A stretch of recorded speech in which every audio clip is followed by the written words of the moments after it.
বলেছেন। তো এগুলো আপনারা কি কোনো ধরনের অফিসিয়ালি প্রতিবাদ করেছেন কমিশনে, না জাস্ট ইলেকশনে যাচ্ছেন না এটাই প্রতিবাদ? দেখুন, এখানে কার কাছে প্রতিবাদ করব?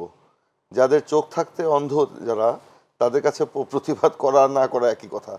তো ওনারাই তো আসলে এই এই যে আজকে দামি নির্বাচন যেটা হচ্ছে, যেটাকে আমরা বাংলায় বলছি সাজানো পাতানো নির্বাচন, এই সাজানো পাতানো নির্বাচনের কারিগর তো নির্বাচন কমিশন।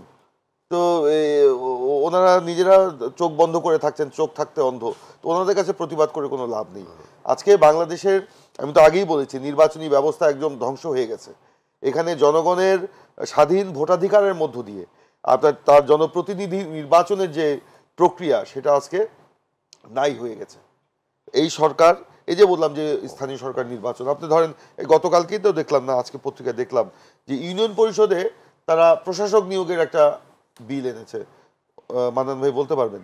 তো ওনারা সংবিধানের সংশোধন করেছেন, বলেছেন কোনো মানে এই স্থানীয় সরকার বা জাতীয় সরকারের কোনো জায়গাতে আপনার রাখা যাবে না, অনির্বাচিত কাউকে রাখা যাবে না। আচ্ছা, তাহলে এই যে আজকে আপনার ইউনিয়ন পরিষদ নির্বাচনের প্রশাসক নিয়োগের যে বিধানটা তারা করলো, তো এটা কি সেই সংবিধানের স্পিডের সাথে মানে সাংঘর্ষিক নয়? সেটা সংবিধান পরিপন্থী নয়? এই এই বিষয়টা নিয়ে তো সংসদে তারা একজনও কেউ কথা বললো না। এর অর্থটা কি? অর্থটা হচ্ছে যে আমার পছন্দ হলে আমি স্থানীয় সরকার ভেঙে দিব, পছন্দ না হলে, আর পছন্দ হলে থাকবে, আর না হলেও যে আমার প্রতিনিধি। ওখানে বলা হয়েছে কি, হয় সরকারি কর্মকর্তা অথবা যে কোনো উপযুক্ত ব্যক্তি, মানে এখানে আওয়ামী লীগের ব্যক্তিকে প্রশাসক নিয়োগ করে দেওয়া হবে। তো এই যে এগুলো করে আসলে আমাদের স্থানীয় সরকারকে একেবারে মানে নষ্ট করে দেওয়া হয়েছে। স্থানীয় সরকার বলে তার কিছু নেই। স্থানীয় সরকার একটা দুর্নীতির আখড়ায় পরিণত হয়েছে, দুর্নীতির আখড়ায় পরিণত হয়েছে। আপনি কিছুদিন আগেই একটা রিপোর্ট দেখছিলাম প্রথম আলো পত্রিকায়, সেখানে আপনার তারা লিখেছে, আমি এখানে বসে বসে দেখছিলাম যে কিভাবে প্রকল্পগুলো বাস্তবায়ন হয়। মানে ধাপে ধাপে ঘুষ দিতে হয়, না দিলে এই প্রকল্প বাস্তবায়ন করা যায় না। এবং এই প্রকল্পের টাকা ছাড় করানোর সময় আপনার ঘুষ দিতে হয়।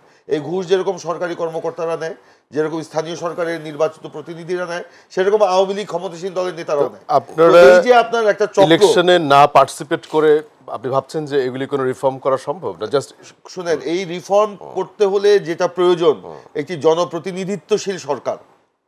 জনপ্রতিনিধিত্বশীল সরকার করতে গেলে একটি নির্দলীয় নিরপেক্ষ তত্ত্বাবধায়ক সরকারের অধীনে নির্বাচন করে সেখানে জনগণের প্রকৃত রায়ের মধ্য দিয়ে যারা জনপ্রতিনিধি হিসাবে সংসদে যাবে, তারাই সেখানে আপনার রিফর্মটা করতে পারবে।